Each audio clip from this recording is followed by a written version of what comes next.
Yes. Hi, everybody. Hi.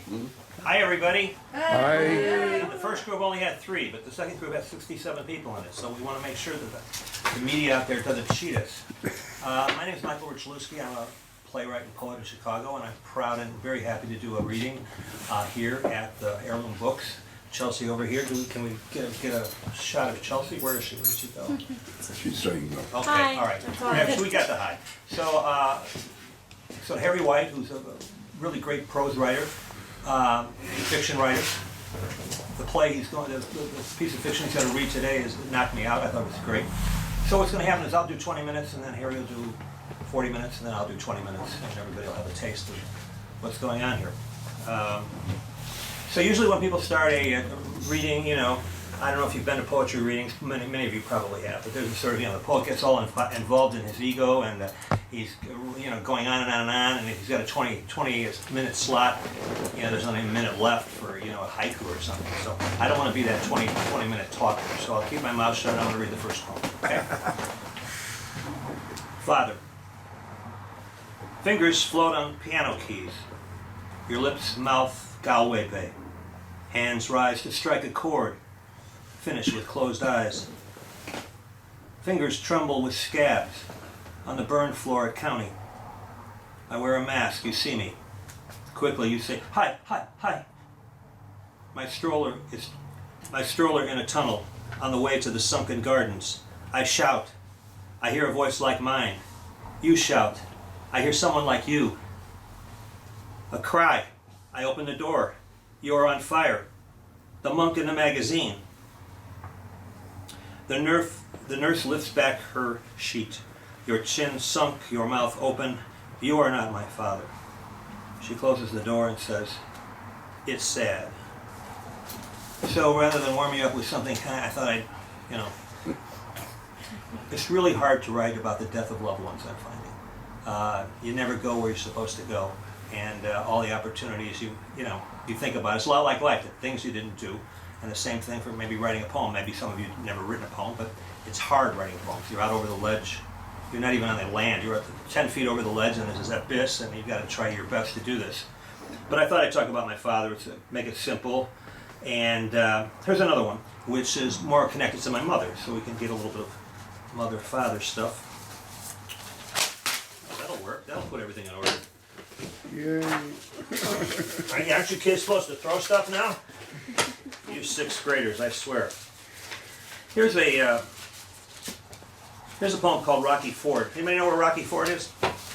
It's in southern Colorado. It's really, I've been told a really, really nice place, but I've never been there. So, you know how you get all involved in writing and you can't stop, and then about 3 days later you look at it and boy, I should have stopped about on the 10th line. So I just went on yammering and yammering. Here we go. Rocky Ford. This used to be a lyric poem. It is now 3 photographs. James Guthrie, 1862. Mame Guthrie, 1899. Claire Guthrie, 1901. And the name of a town in southern Colorado. I thought I'd parse that even more down. Make of it what you will. It's I looked for information on my mother. It's hard to get. When you're who's doing things for their family, looking up the histories and stuff like that. Yeah, and you don't know if what you got is telling the truth. I mean, you're just playing it by ear the best way you can. So I was in love with the West. From 5 to 10, I lived in Denver, so we used to go up the mountains all the time. And I just had I fell in love with the West. I fell in love with the canyons and the mountains and everything like that. And as often as I could, in my 20s, when I was frisky, I'd go up I've been down the Grand Canyon 7 times. If that doesn't tell you I like the American West, I don't know what does. So it's exciting and it feels good. And I'm going to give you 3 poems that concern the American West. And the first one is really not in the American West, but it's on the way to the American West. And it's called Night Driving. And here it is. Motels, restaurants, funeral homes trickle into the sticks. The dark intervals lengthen. Out in the night, in the beauty of going nowhere, practicing the face of the lover returned so the dream can begin correctly. Below the stars, dark fields slide away. The first small town is taken in a single breath. Years pass. Faces and photographs, submerged in shadow, smudged with light, establish a first, final distance. The chest constricts past small town squares. Cool, dark fields give no air. On some nights, fear is so strong it seems like death. Movement becomes essential as breath. Is it possible now to stop and change anything, moving in this future of next moments? At dawn from shadows, statues of black Angus press destination like a hand falling asleep on a chest weighs into waking. The lover never returns. The dream never starts into sleep. Bodies of small animals. Insurance signs left on all night. There we are. Who's driven out west in the night? Can't, yeah, then your arm goes out forever. I'm not talking about 10 feet. Your arm just disappears into the... So yeah, in these funky little towns when they had the lights on, right? Now all the towns are shut up. They've closed them and they're not really using them. Or not all, but certainly some. All right, this is a piece called Various Propositions. And most of you probably know poetry, so you know what a field poem looks like. You got words out in the middle of the page, and you go, what is that word there? Why is it floating out there? So you got, if you're looking here, you see there's a little bit of words out there. And I can't, say, this is the, I'm not going to say this is the word, so look that way. But again, you got a couple things going here. So I'm going to, what I'm going to do to recreate it for you is I'll just pause, and you'll realize that that particular word is out there floating. It's called Various Propositions. We picked him up on the western slope. He had gone to the holy city of Arabi to fulfill a vision. The sign read, "No white men are welcome here," the Hopi. He would have stayed, but he was out of money and lonely for his old lady back in Boulder. Clouds so still above the dotted mesas, you could map the whole world by the sky. How is it pain in the body makes these places seem more a memory? A Navajo boy showed us the way. You see where the light hits that bluff? I was walking through Tuileries after a cool summer rain. There were hundreds of green wooden chairs in all positions. Suddenly I saw the raised hoof of a carousel horse. Amazing arms, beautiful elbows, photos of Gettysburg or Verdun. A hideousness-filled solid and solid space around the hollowness. Let me go back. It's hollowness, not hideousness. A hollowness-filled solid and solid space around the hollowness removed. Seeds left on the lip of the mouth. Old men repeat and repeat the story. The painting of a girl in a field who turns her head quicker than her eyes. Marcus Agrippa orders 100 slaves to close the door of the Pantheon. He stands under the hole in the dome and shouts at the 7 planetary divinities. The people of Pompeii open their doors.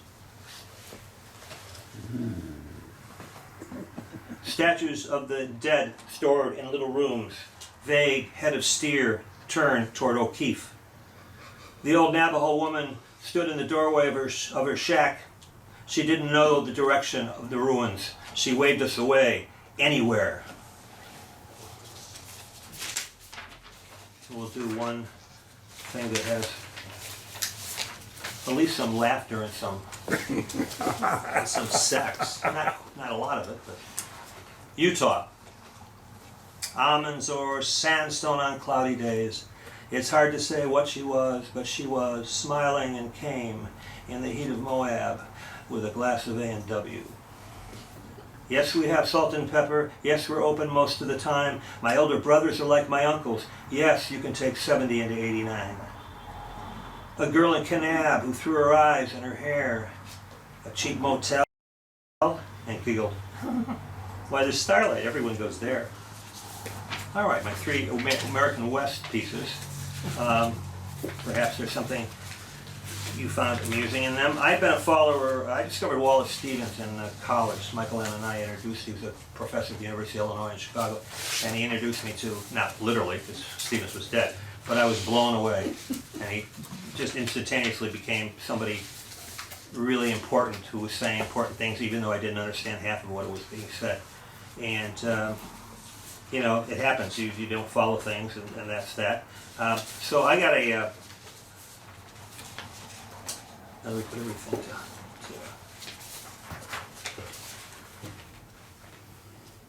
to So I decided when I was writing, and these poems were written very early, the ones that you're listening to now, but I thought, let's try to be a little bit like Wallace Stevens. Let's try to be a little bit like John Ashbery. I don't know if you know who John Ashbery is.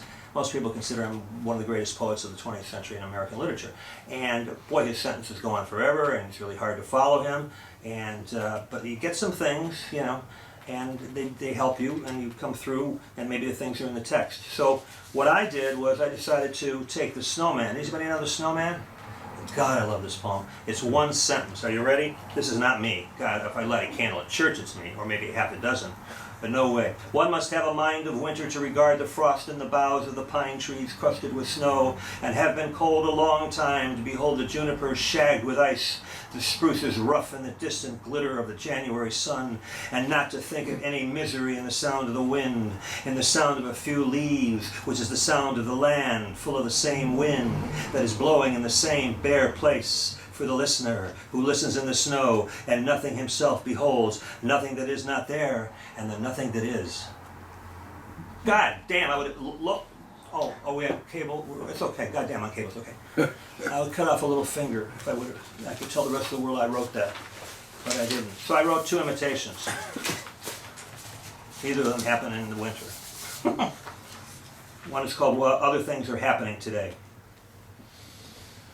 The White House with the terracotta roof, slightly hazed across the valley, nevertheless, at the end of the gaze, open to endless possibility. By the evening road, another hole, mounds of dirt, the shell of a house, after the first frail light in the window, a letter from the local Chamber of Commerce. And the grove of trees in the distance, bulbous and unedible at all hours, the cyclone fences sweeping back, distort all balance, the eyes drift, trees tremble, a slant of wind grazes the cheek. Something waits to enter here, a personal history, a possible future, a land lost inside the body. Well, it may not be, and it's one of those, a lot of people read it go, huh? Well, that poetry gets a lot of huh. Here's the second one, and then we'll... Wallace Stevens was the executive, he was the vice president of one of the insurance people in Connecticut, in Hartford, Connecticut. And when he won the Pulitzer Prize, the people in his office said, "Our Wally?" They had no idea what this guy was doing. I mean, he's a baker by day and one of the greatest poets who ever wrote by night. Sounds like Superman, doesn't it? This is another poem, Coundry, excuse me, C-O-U-N-D-R-Y. That tree across the field is the frontier where Jews are saved, crossing into Oregon territory. I say that tree across the field is moving as I speak. Although this morning I discussed the lost bathing cap with the director of the park, I am nevertheless willing to examine the place where all my other lives live. There is the tree in the fountain in the park in Atlanta, a city I have never been to. Or I am walking toward the tree of 1964, my transistor radio against my ear. There has been much tribal hemorrhaging in this area. They say that the tree across the field was the site of many executions. Now these 2 nations are nations in name only. It appears as if this wild weather has torn the tree from its roots. I cannot see it, although I would pick up my daughter at 4:30 and hope they resolve her missing bathing cap. Regard your photo of that tree across the field. Now that you know it is gone forever, is not its small embrace of sky imbued with sadness? What strange fate, unable to describe who we are. I have 2 more. Do we have the time? And if we don't, let me know. Okay, I'll just do 2 more. First, can I drop these again? To have a closing effect. How's everybody tonight? Okay? No, nobody's okay because that bastard. Yeah. We'll go back here. Yeah. Where's Greg? What did he say? Where's Greg? Where's Greg? I know. Practice. Okay. And then I'll let go. Maybe Harry can take the rest while I continue to. Who was that guy that used to? Oh, it's this Van Dyke. He walked in and fumbled over the ottoman. Yeah. There was somebody even more spazzy on TV that made a lot of. Not that anybody's going to give me a role since TV really doesn't exist anymore. All right, enough of that. Here we go. You think, you got it? Okay, here we go. Just for your information, right, a month from today is the end of the First World War, or the commemorations of the First World War. 100 years ago, the 11th of October, they began a conflict which killed 41 million people, including 9,000 civilians. Anyway, number 41 came up as how they arbitrarily, so I think sure it wasn't 39 now. We got 500,000 bodies over there. So I'm going to read only my second time, and I won't bother you anymore. And then I'll read a personal poem that takes place when I was in Spain just as Franco had died, and that place was 1 second from blowing to Kingdom Come. And but I was having a love story there. But maybe it made it better, right? The Year of Living Dangerously, if you know that movie. Here we go. This is my favorite war poem.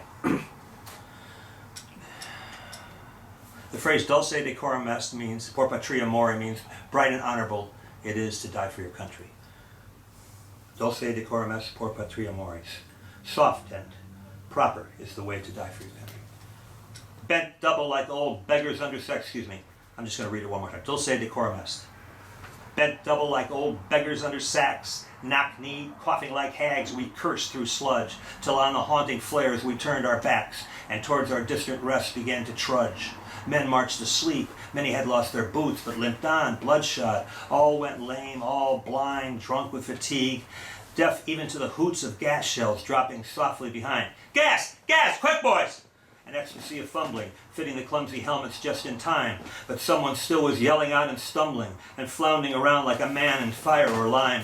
Dim through the misty panes and thick green light, as under a green light I saw him drowning. In all my dreams, before my helpless sight, he plunges at me, guttering, choking, drowning. If in some smothering dreams you too could pace behind the wagon that we flung him in, and watch the white eyes writhing in his face, his hanging face, like a devil sick of sin. If you could hear at every jolt the blood come gargling from the froth-corrupted lungs, obscene as cancer, bitter as the curd of vile, incurable sores on innocent tongues, my friend, you would not tell me with such high zest to children ardent for some glory, desperate glory, the old lie, dulce decorum est, por patria more. God damn. You don't need anything else. It's mimeographic. Send it to the next spot that's going to hell. All right, this is, I said Franco just died. Here we go, sort of a love poem. It's called Of Spain. How have we come to be this way? Was there a night it's rained all night? One morning in the city of flowers, we turned a corner. Machine guns aimed at the doors of the cathedral. Franco was dead. We made love for the last time out of friendship and desire. Followed the logic of the winding streets to a small square glowing in late light. In certain slants, this second glance flickers to mind, but can't equate the gravities of chance. How these places have been waiting for us all our lives, beyond all sense of right and wrong. Franco's tomb, the sobbing throngs. Okay, thank you. Hope you enjoyed that. Can't worry. I think Did the I run artist over must the pee 20? first, so why don't you talk to Mike for a minute or two? And Okay. and then I'll be right Yeah, back. have it. Too So this will much be the mill left mango this for me, banana. just so you know. Fritz Lang used it for a couple, yeah, me, DeMille, and Lang used to go to this pizza place called Lupe's. Oh, you're looking at me like I'm lying. Hi, how you doing? Doing well, how are All you? right. It's a normal thing.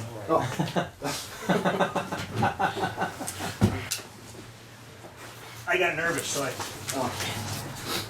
but I'm in a new program, so when you get nervous, you wad up. You wad it up and throw it at something, and then you get some satisfaction and no shame. Okay, I'm just rattling on. Where is he? Where did he go? He's went to the bathroom. We're taking a brief interview. Oh, you want me to talk more about it? Okay, Bio fine. Well, when I came back, I was going to read a couple poems and then do some monologues from theater pieces that I had written. And but I'll read a poem or two here, and then we'll. I was in a really black mood when I wrote this. I was in one of those. It is a black. Yeah, no, but I was in those fuck God moods. Shall I cheer you up with this? L'invitation au mange. For those of you who don't know, it's a takeoff on L'Invitation de Voyage. It's by Baudelaire. It's an invitation to take a trip. But this is an invitation to meet, M-E-E-T. Oh, God, I forgot to set the table with your son's shroud. Forgive me. Perhaps you will dine with me anyway and not let this go to waste, like human flesh when entropy and rebellion marry. Let's let bygones be forgotten. I recommend cantaloupe with some prosciutto, but you may prefer the kidneys. Personally, I don't like innards, though they say the heart is delicious. Gee, beats me. Those in the know? Say, I really think that salt and pepper look in your sky becomes you. I know, my wife said I should cool it with the jokes, lest the piano fall from your black heaven and flatten me like Elmer Fudd, while Irving Berlin strums, blue skies, nothing but blue skies do I see. Yes, I thought you might be here. You might have no previous engagement. Oh, no problemo. I was going to dine here alone. Okay, so those days when things aren't working, how we doing, Harry? My bladder's I gotta get some ready. funny stuff in here. Oops, Let's sorry. get your glasses. What? Where did I put it? Over here. Who stole my smoothie? Oh, there's my smoothie. All right, you're gonna relinquish the seat? Over my dead body. Okay, then lie down on the floor and let me start. Do you need this to put stuff, or you? I'll What? get this out of your way. No. I'll go Okay. reshuffle my stuff. Thank you, everybody. You're very attentive. Sorry for the. Oh, Terrence, I'll be back. you will be back. I'll be back. Arnold and I You will were be back. supposed to call me. Jeez, you're lucky I'm Can here. I sit here? Well, Can I sit here? No. all right, thanks for coming. I think you're lucky, sir. Yeah, for those who don't know me, I think all you need to know before I start was I taught for 43 years in the English department at Northeastern Illinois University. And this story is called The Teacher. Mike, is this your stuff? I might be. Anybody's? I wanted to put maybe my drink down there. I don't want to spill on it. I have a milkshake right there. Yeah, that's me. Okay. All right, you were good. All right. What would you like us to do? You want us to move it closer to you? No, well, Okay. we'll see. When I start coughing, I'll just keep on to that. Gee, my assistant here will hold my. Okay. All right, here we go. The Teacher. The years I taught, the years that passed since I retired, and never did I receive a remember me letter. No, if it weren't for you, ever arrived in my mail. Suffice to say, I was not a popular teacher, and I resented those that were. The easy mark, the symbiotic pal whose office door was always open. Only a welcome mat was missing from the doorway. One evening, not wishing to return to my apartment after a late night class, I sat sipping a beer in the pizza parlor down the block from the university, waiting for my order while watching the Bears on the big screen. Hello. I blanked on the student's name. What I did remember was that the young man did not take well to my comments on his work. More angry than disappointed he was. Indeed, he began by telling me that I gave him the only C he ever received in college. I did better after that, he assured me, standing over my table and nodding his head as if to confirm the point. Much better. In fact, I thought you might like to know, I just got accepted to Michigan State's PhD program. Well, good for you. That's great news. I tipped my beer mug in salute and took another sip to toast his good fortune. Outside, a big bloke wearing a Chicago Blackhawks sweatshirt began rapping on the window. He hopped about in the cold like a marionette with lopsided strings, his unbuttoned coat flopping in the wind. Two girls laughed at his antics. My former student walked round the table to set his back against the window, realizing, I assumed, that none of his friends had any interest in what he was about to tell me. Dr. Hansen, he began again with some uncertainty in his voice. I put down my stein of beer. Dr. Hansen, I want you to know, he said, and then paused once more, as if not sure what it was he wanted me to know.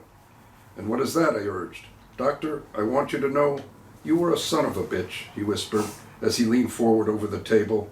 Then he stood straight up, put his palms of his hands to his chest and grinned, but you were right. He hurried out the door to catch up with his friends. I never saw or heard from him again, and the Bears lost once more on Monday Night Football. I did once ask a student why she stopped raising her hand in class. She frowned like a scolded child and replied almost tearfully that it was because I was always arguing with her. My dear, you mistake me. I argue with you because what you have to say, what comes out of that head of yours, is worth arguing about. I did not have to guess when one comment came in my student evaluations. It read, "Dr. Hansen is the first person who ever told me I was smart." That was it. Mostly what I remember was my chairman sitting behind the big desk in his office. He always outfitted himself in three-piece suits to give himself the look of a man who was not born naked. Charles Winkleman, one would think, was conceived with purpose rather than pleasure. Academia was in his DNA, and his three-piece suits were as much a part of him as his arms and legs. They encased him like protective armor so that he could stand before his students with the pompous authority of an academic who had composed numerous unoriginal articles whose only excuse for publication were the impressive lists of footnotes referencing dozens and dozens of authors whom no one else had ever thought to look into. Whether Winkleman actually read the books he listed was beside the point. In fact, everything Winkleman wrote was beside the point. "Dr. Hansen," he informed me, "I received another student complaint. As you know, it is required that I forward such complaints to the dean. He will be in charge of setting up a review committee." "Okay." "Is that all you have to say to me?" "Guess so." "You need to understand, I may be your department chairman, but I can no longer be defending you." "But, Mr. Chairman, Charles, old boy, when have you ever defended me?" Charlie's head snapped back as if my words had triggered a nerve spasm in his neck. "I cannot do it in good conscience. As I have told you numerous times, you are not, in my opinion, teaching your students properly." Got me there. I don't teach students, I teach literature. And don't go talking to me about conscience. I do a damn good job here. Try telling the dean that, and then you can talk to me about conscience. I had, as a young man with a hot PhD in my hand, so looked forward to a teaching career. But by my 40th year, my career collapsed into a job, one that I did well, but with little sense that anyone cared what I had to say. I taught clearly, conscientiously. I owed my students that much, but I labored without promise or hope. As my middle years kept adding up, I began tracking how my pension might be adding up. At 27, I got my PhD. I looked forward to teaching. At 55, I took early retirement. I thought to give finality to my decision by dumping in the waste bins in the alley all my lecture notes, the drafts of essays never finalized, the hopelessly unpublishable poems. I decided instead to lock 3 heavy boxes of papers in the basement shed. 3 months of movie matinees were enough to push me one rainy September afternoon down the back porch to search the basement shed for an essay I wrote on Robert Frost. I stood before the shed door twisting the combination lock right, then left, 26, then 6, then 8, then 8 and 26 and 3. Nothing clicked. My first post-retirement senior moment, and more than just a momentary lapse. Where the hell had I written the numbers down? I trudged up the back stairs to check the metal box that sat on my desk next to my computer. The inside yielded bank statements, many outdated by months, canceled checks, set up instructions for a clock radio I no longer used, warranties that had lapsed, but no combination. I slammed the box closed and thought to forget the whole business by looking over brochures I had ordered for cruises to the Greek Isles. An envelope had come in the mail a week ago. I sat down on the couch, opened the packet, and began gazing at glossy photos of white ships and blue seas. Not long did it take to realize that I really had no interest in the Greek Isles. As someone who had bought only used cars, lived in a small rental apartment, but with room enough for my books and recordings, as someone now with loads of retirement time and money enough to do whatever I wanted, there remained little I wanted to do.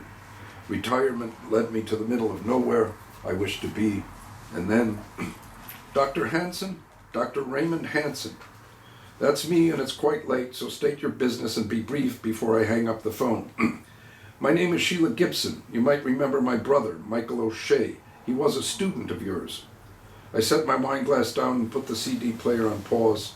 As a matter of fact, I do remember. How is the lad? Not a lad anymore, doctor. In fact, at this moment, he's in intensive care at St. Francis Hospital.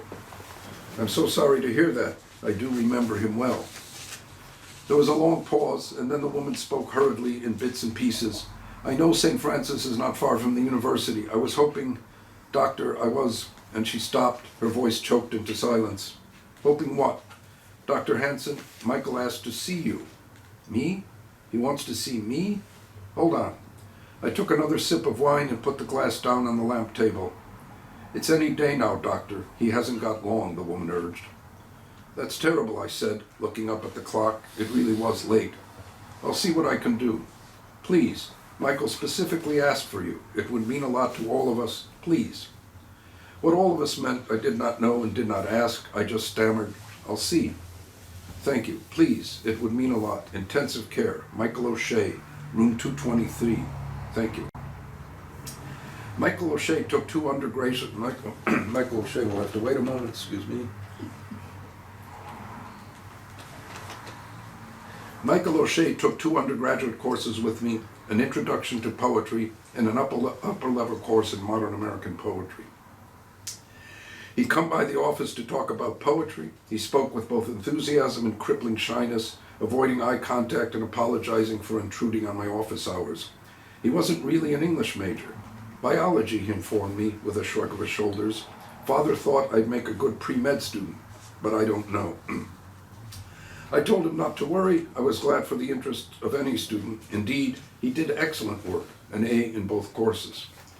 Michael was not eligible to register for my graduate courses, but I encouraged him to audit any that interested him.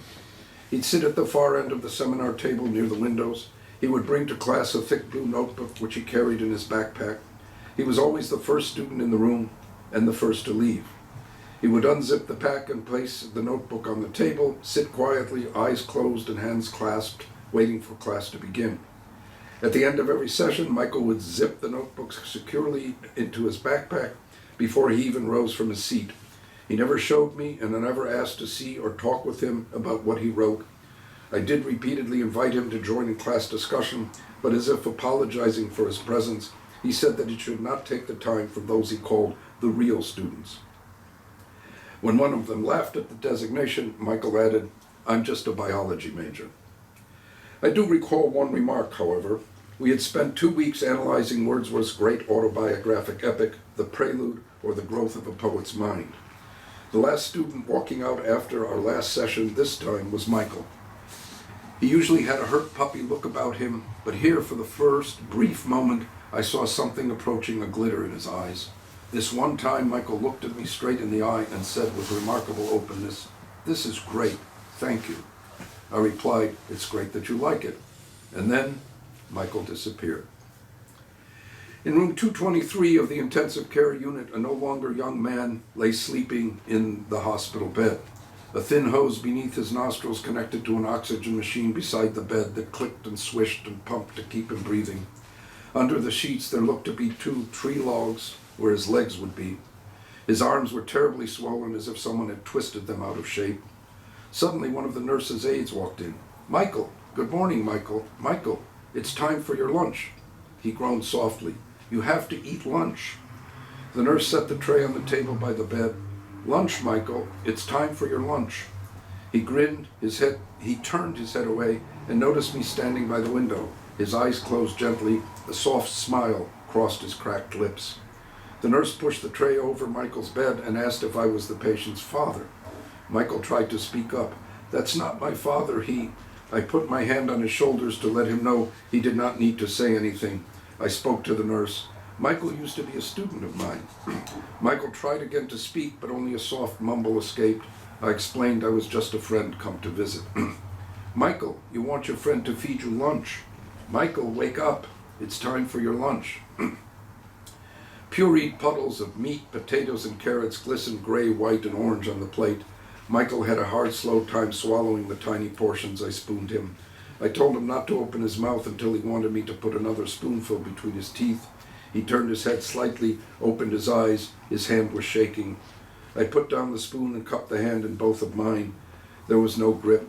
He tried to keep his eyes open, but they kept closing on him. He smiled, though. That he did.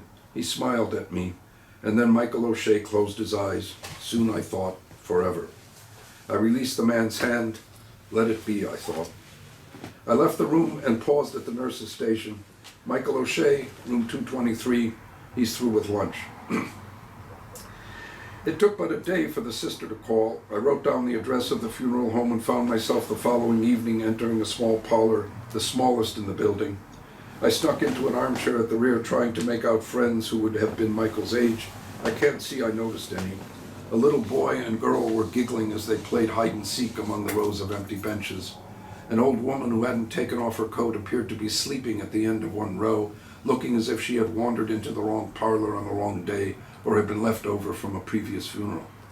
3 women were talking on the bench behind her while 2 men sat upright and unmoving in the first row before the coffin, looking from behind like they were posing for a photograph. The others present stood around in small groups, talking quietly with their backs to the casket, not out of disrespect, but I would think because no one is keen on looking at a mannequin lying in the likeness of someone you have known. I noticed a woman, about in her early 40s, staring at me. She held a child in her arms. The little girl was playing with her mother's necklace, and when the woman saw me looking back, she pulled the child's hand free from her neck, handed her to the man standing beside her, and walked over to me. Instinctively, I stood up. "You must be Dr. Hansen," she said, and I immediately recognized the voice from over the phone. "That I am." We shook hands. I did get to see Michael at the hospital. I must say, even in his condition, it was difficult for him, but he appeared to be pleased to see me. She smiled. "That's so good to hear. So good. Of course he would be pleased to see you, you especially." I brushed the last remark aside in my head and asked instead, how did this all happen? She brought over a chair and sat down in front of me. When Michael was 20, he dropped out of college and simply up and left the city. He must have wandered about the West. Postcards arrived from various towns and national parks. He finally settled in Boulder, Colorado, where he got work in a hospital lab. He did not write or call much after that, and then the ordinary "I'm doing this or that." He never returned to the city, but 5 weeks ago the family received a call from a woman named Linda. "I can't do anything," she pleaded. "He won't listen to me. Someone needs to talk to him." Michael was very sick and someone should come and help him.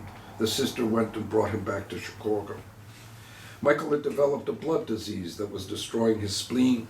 The doctors told him it had to be removed, but he refused. "Not yet," he kept saying. "Wait, wait," he kept saying. "Not yet." The doctors insisted he had to have surgery. "They always do, don't they?" the sister interjected.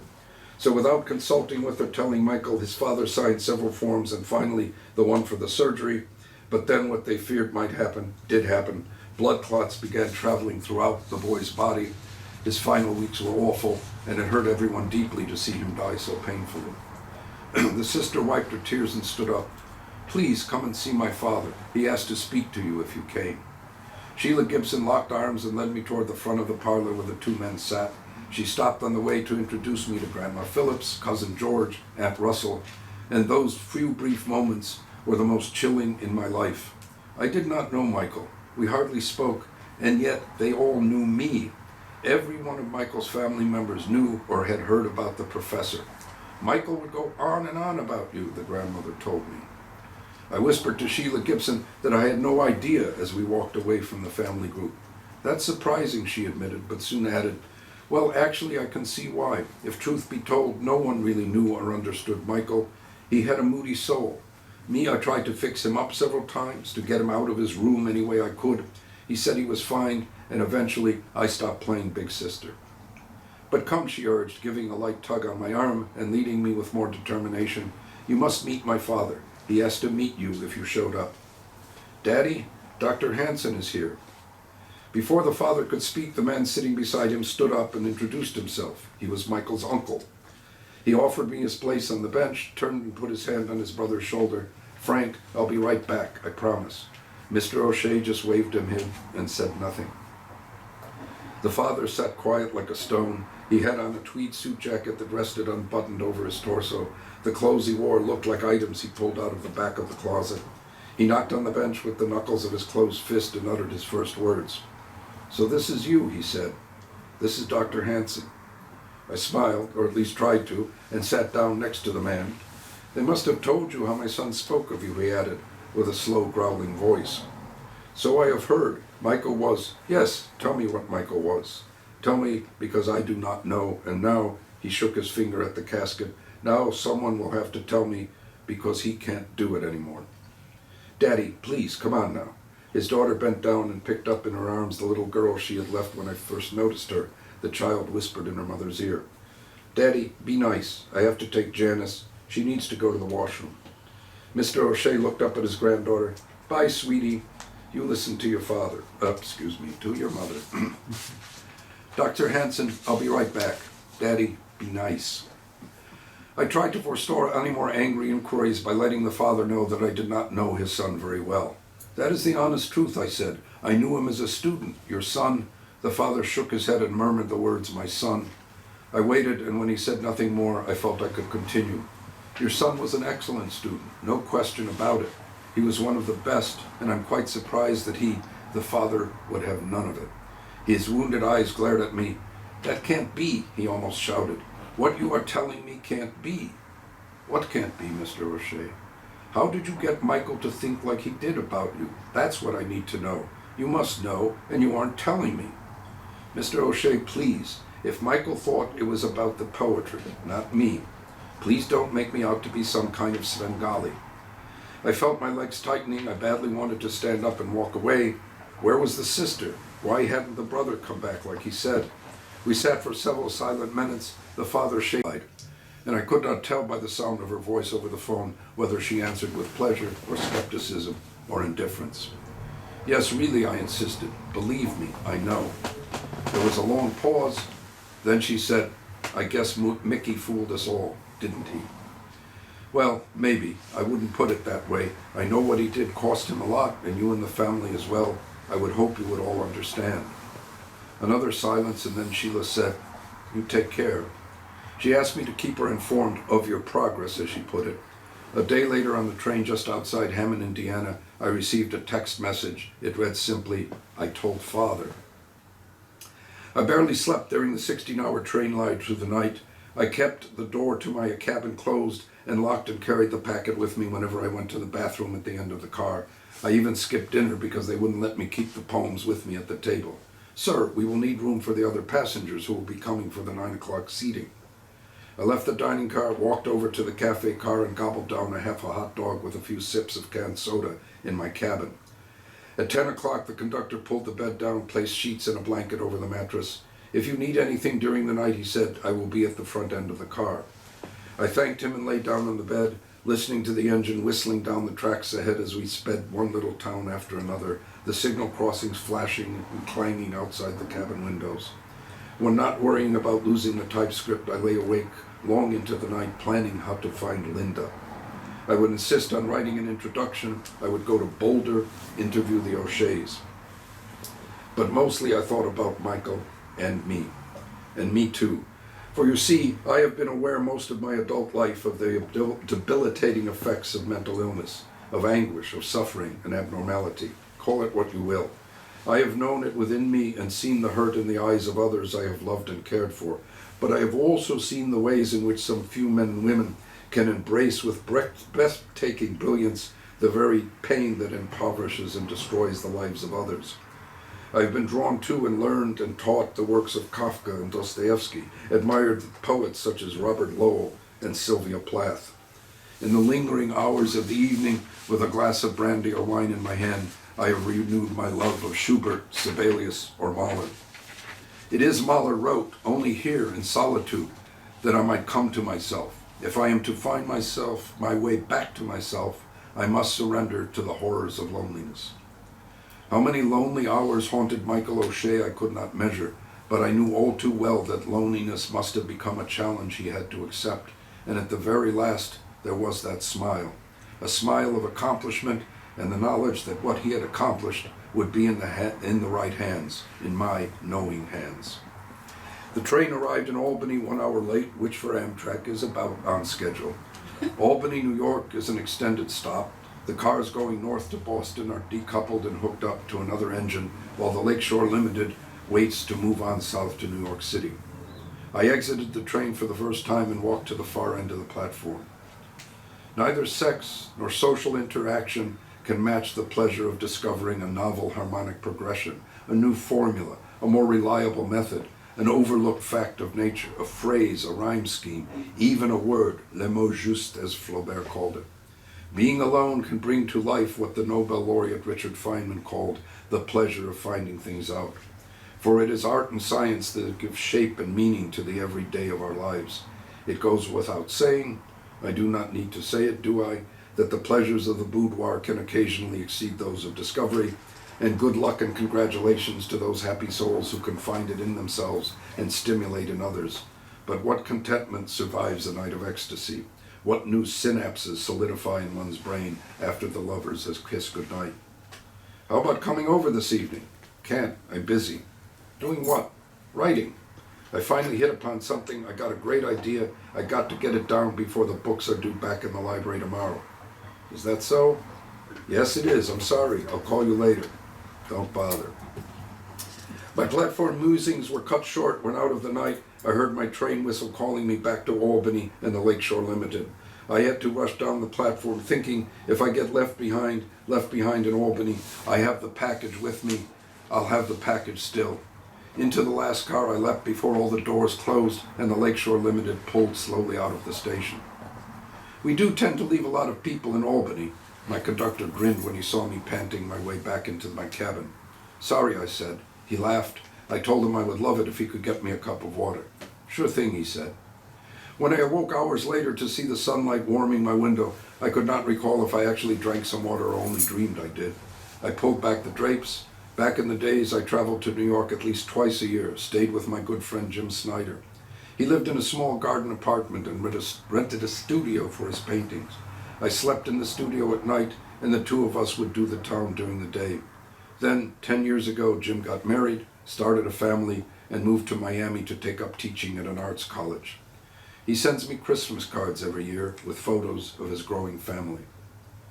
I gazed out my window at the Hudson River and the cars streaming along the West End Highway for another workday in Manhattan. Well, at least I thought the river is still here. I picked up the New York Times before leaving Penn Station and began walking up 8th Avenue. No sooner did I enter Times Square at 42nd Street than I remembered. I stopped walking, pulled my suitcase aside and leaned it up against a store window. I took the backpack off my shoulders, unzipped it, and drew Michael's typescript out. In the middle of the wrapping paper, between the two phone numbers, I wrote down 23618. My hotel was but 4 blocks away. Tomorrow morning, Kilgore Press, but today there would be plenty of time to get to my room, take a nap, and be fresh for the evening. It was October, and daylight savings time ended the week before, so it would be dark when I woke hours later, but the lights would be glowing up and down Broadway. Thanks for listening.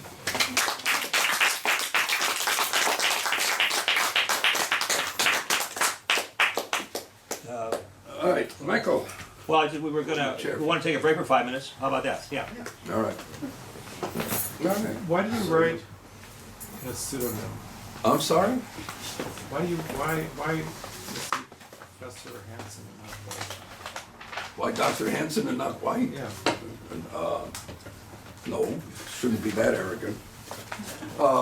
There are, I don't know, if people want to leave, you don't take pee-pee or whatever. I use the vernacular. There were 2 incidents that happened. One you probably know about. Much like this, a friend, I was informed, was in the hospital and in his last days, and asked, I happened to be coming out of the theater in Evanston, and I got a call from his sister that he asked to see me. I was somewhat surprised, I won't go into that, and went to see him and did the spooning and all that. He died about a week later. There was another event which I brought together with this, and this was years ago when I was teaching, and this is more, as it were, to this kind of event. I did have a student who had a couple of courses with me. He told me once he liked the course very much, one of them. We talked maybe once, well, I don't know how many, in the office, we just talked about this and that before class. The only other 2 things I can remember was that he invited me and some students up to his house for dinner one night. And I have a recollection, we were at La Chosa. Anybody remember La Chosa? That used to be on this great Mexican restaurant. Yeah, with I remember La Chosa. La Chosa on Paulina. And Paulina, right, I think. Wasn't it like an entire house? There was a place by Polina that was like a house, just walked around and ate. Okay, sorry to interrupt, but I don't know, maybe No, you it was a did. Mexican restaurant. Yeah, it was a sit-down Near restaurant. Okay. Howard. Yeah, and if anybody remembers, that was actually extended past Howard, but was still Chicago. So that's where a lot of bars were, because Evanston was a dry town, so people could just come right over there. Anyway, those are the only two occasions. Pardon? And you had a nice patio? That's right. Now, yeah, bingo. Now, well, gotta put that in the story. Yeah, we were sitting. Now I remember we were sitting in a patio in the back.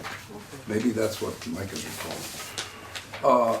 And then years later, or something like that, I got a call from a friend, a woman who had also been a former student of mine, but was supposed to be here tonight, but she's flying to Prague tomorrow, so I let her off. Oh, the old Prague trip. Yeah, the old Prague. And Berlin, she threw everything at me. Don't forget Dusseldorf. Actually, she was the one who did right on her student evaluation. You're the first one who told me I was smart. I threw that in. And Julie called me and said she was good friends with this woman, and her brother had died. He actually committed suicide. He went to Frisco and jumped off the bridge. And they were thinking, who do we ask to come? And your name came up. Would I come? And I said, yeah, I'll come. And it was, like I say, one of the most chilling moments in my life. Everybody knew me when I walked in there. Everybody. Oh, you're Dr. White, you know. And there's that, I don't know, if people who teach or whatnot, you know, that you would like it, that you influence people, but somehow it's unnerving in a way that's kind of strange. So those two were pulled together for this one. Shall we? Mike, am I getting up? Yeah. Ding. All right, I'll keep the seat warm. I don't know, anybody, anything else to Mike or me? He's gonna be on for a few more minutes. So we switch then, or? All right, then, well, come on, then. You know, wanna that go. story has got so many stories inside of it. And it's just, Thanks. oh, we all, many here have our parents, that's yours. This one's me. Many here, our parents, you know the struggle of a kid, and, you know, you don't want anything ever to happen bad to her or him. My daughter's sitting right there, my beautiful daughter. So, yeah, I was impressed by the silence there here. You understood that this was something important, and nice clip, written in a nice clip. Okay, I just want to compliment you again, because it just, I think the Hemingway Society should make an intervention here, and I think what they should do is they should take one character out of every Hemingway novel, change his name to Harry White. Does Harry White seem like somebody out of The Sun Also Rises? Sure. Work with me, I- guys. You're leaving me up on stage. Oh, Harry doesn't, it's not. oh, it wasn't so funny. I Okay. need all a right. nom de plume. My grandfather's name when he came here was Grisha Vaitman, but everybody anglicized it, so it became Harry White. All right, with that in mind and my daughter, I'm just going to pass around this so you can look at it and share for a second. Look at that and that. You might have some fun. I decided to start having fun with poetry, and that was a little dangerous. This is Terrible Tommy O'Connor. Do you guys know anything about him? No. All right, he was the last big name gangster, mobster, asshole type guys that lived in the 20s. Okay, and yeah, I'll pass it down. So anyway, they capture him and they build the gallows in the back of Cook County Jail. And the back gallows are this picture here. We can give. Did you see this one, guys? Sorry, yes, no. Can I pass that down? We know this guy. Well, I figured. This is your brother. Yeah, I don't think I want to touch that. I don't think I want to touch it. Anyway, here's the deal. O'Connor's thrown in to be executed, and 4 days before he's executed, he escapes. And they look for him, 6 months, a year and a half, and finally they just, discover this guy's not coming back.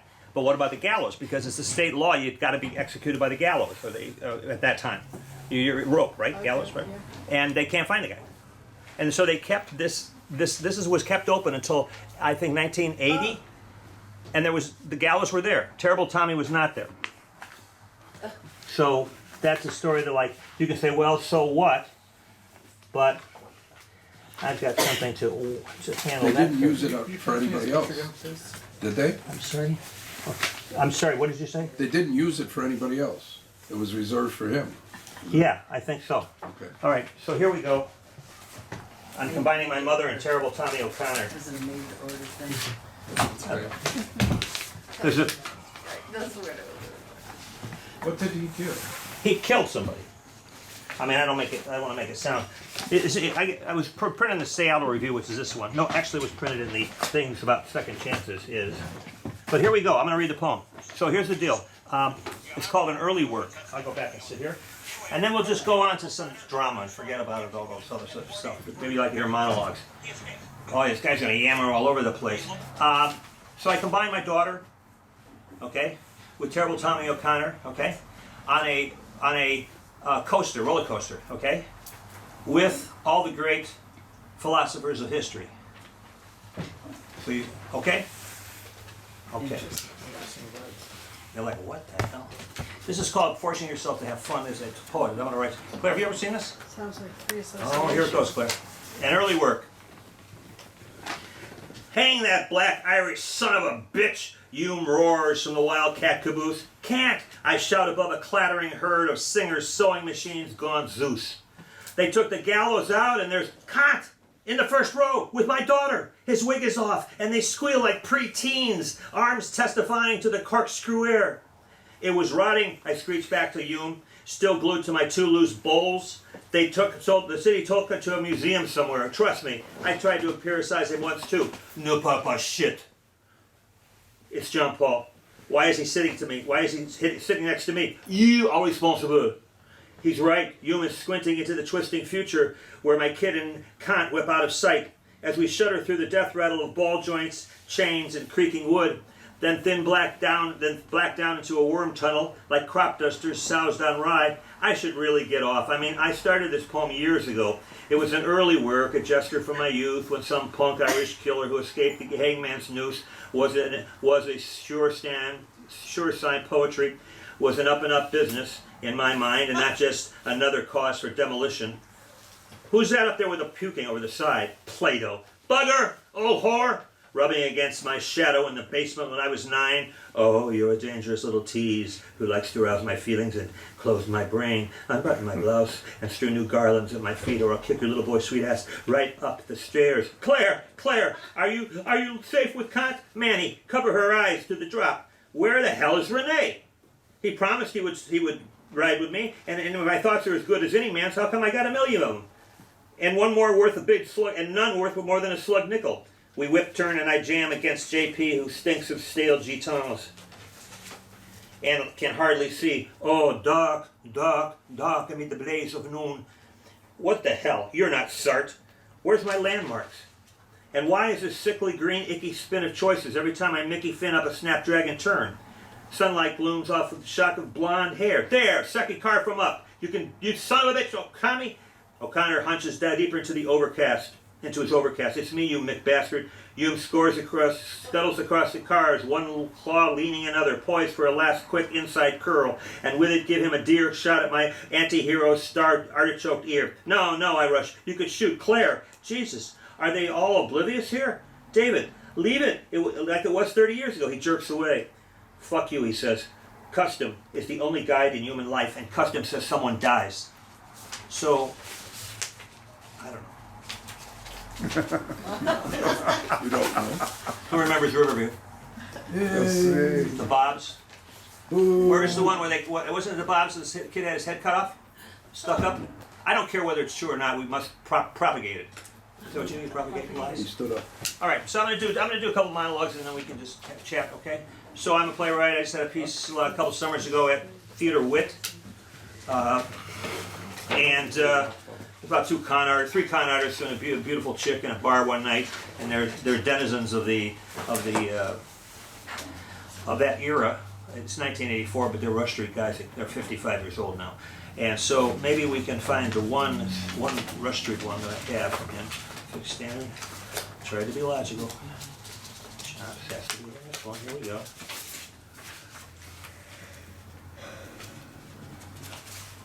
All right. There's a bartender named Philly, and there's a guy named Vince, and there's a character named Philly, and there's a bartender named, help me on this. Vince is the bartender. Philly, and the friend that comes in, that's Philly. So it's Vince and Walter. We'll give it a shot. Two guys are, one guy owns the bar, and the other two guy comes in. One guy comes in by himself, and then he comes in with a chip. The guy comes in with a chip. And they're talking about, they're having a contest for telling stories. And there's a sexy girl watching this, and she speaks first. If you're going to interrupt Philip, I'm going to have to disqualify you. Turns the key at his lips and throws it away. I got a temp job up at this North Shore Country Club, very exclusive.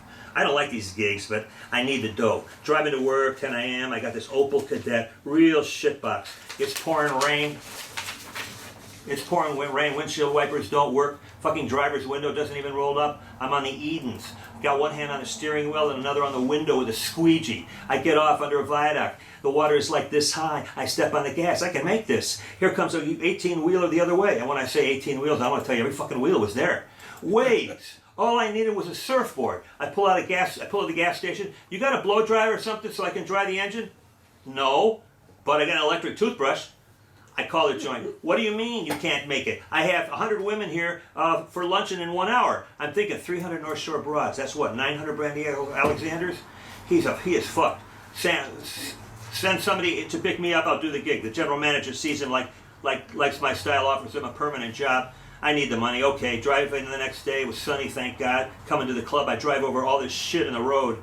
All this shiny shit. I get a flat. My tires are bald. I mean a paper clip, and I get a flat. Fuck. I pull over, I get one, knives and forks all over the road. Sterling fucking silver. What the fuck? Looks down the road. What the fuck? I start shuffling the cans, I start shuffling them in my pockets. Mercedes, Lincolns are slowing down to look at me. It's okay, I just dropped my fork. So they work there a while. Every day we're getting a little fed the same thing, chicken necks and rice. I don't say anything, I'm new here. Here it is again, chicken necks and rice. Fuck this. I walk out with my plate past a humongous display of food, salmon, shrimp, lobster, 40 feet long, right up to the general manager, Mr. Silverman, would you eat this? No, what is it? It's chicken necks and rice. That's all they've been feeding us all week. I've eaten so much rice. I'm starting to do my own laundry. Now this would never pass now. But in 1983, if you wanted to make I heard you all go, ooh. Yeah, but it's 1983, not, okay.